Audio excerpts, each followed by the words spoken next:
নমস্কার বন্ধুরা, আজ আমরা জানব হিমাচল প্রদেশের সিমলার সর্বোচ্চ পাহাড়ে অবস্থিত জাখু মন্দিরের সেই পৌরাণিক ইতিহাস, যা ত্রেতা যুগের রামায়ণের সঙ্গে গভীরভাবে জড়িত।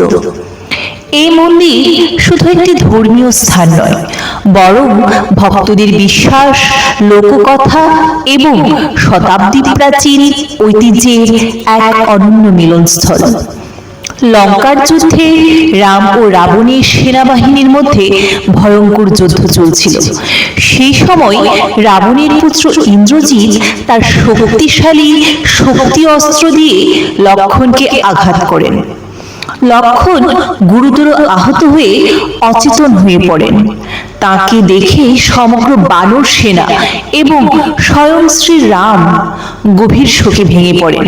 ঠিক তখনই লঙ্কার রাজবৈদ্য সুসেন পরীক্ষা করে জানান যে সূর্যোদয়ের আগেই হিমালয়ের দ্রোণগিরি পর্বত থেকে সঞ্জীবনী বুটি, বিশল্যকরণী, সন্ধানকরণী এবং সুবর্ণকরণী নামের ওষুধ আনতে পারলে লক্ষ্মণের প্রাণ রক্ষা করা সম্ভব হবে। আর এই কঠিন দায়িত্ব গ্রহণ করেন ভগবান হনুমান। ভগবান হনুমান মুহূর্তের মধ্যে আকাশ পথে হিমালয়ের উদ্দেশ্যে রওনা হন। দীর্ঘ পথ অতিক্রম করার সময় তিনি বর্তমান সিমলার সর্বোচ্চ পাহাড়ে কিছুক্ষণের জন্য অবতরণ করেন। স্থানীয় বিশ্বাস অনুযায়ী সেই পাহাড়ে তখন তপস্যা করছিলেন জাখু ঋষি। ঋষি জাখু হনুমানকে আন্তরিকভাবে স্বাগত জানান এবং তার আগমনের কারণ জানতে চান। হনুমান যখন লক্ষ্মণের জীবন বাঁচানোর কথা জানান, তখন ঋষি তাকে দ্রোণগিরি পর্বতের দিক নির্দেশ করে দেন এবং আশীর্বাদ করেন যেন তিনি দ্রুত ফিরে যেতে পারেন।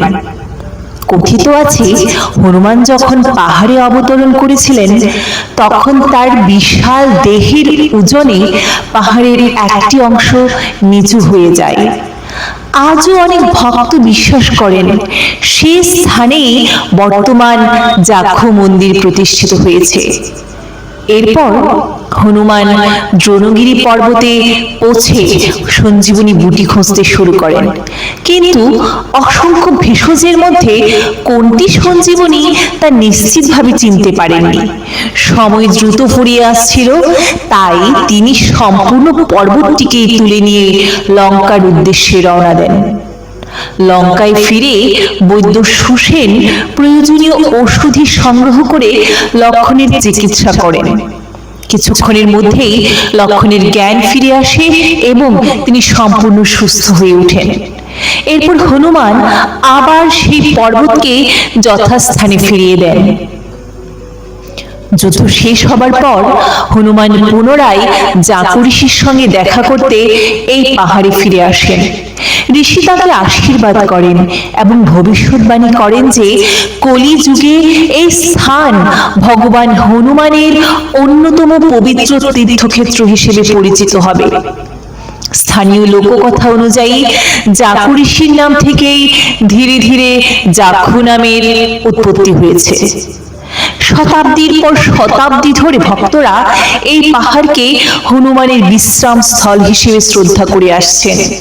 বর্তমানে জাখু মন্দিরে প্রায় 108 ফুট উঁচু হনুমান মূর্তি স্থাপিত হয়েছে। সিমলার প্রায় সব প্রান্ত থেকেই এই বিশাল মূর্তি দেখা যায়।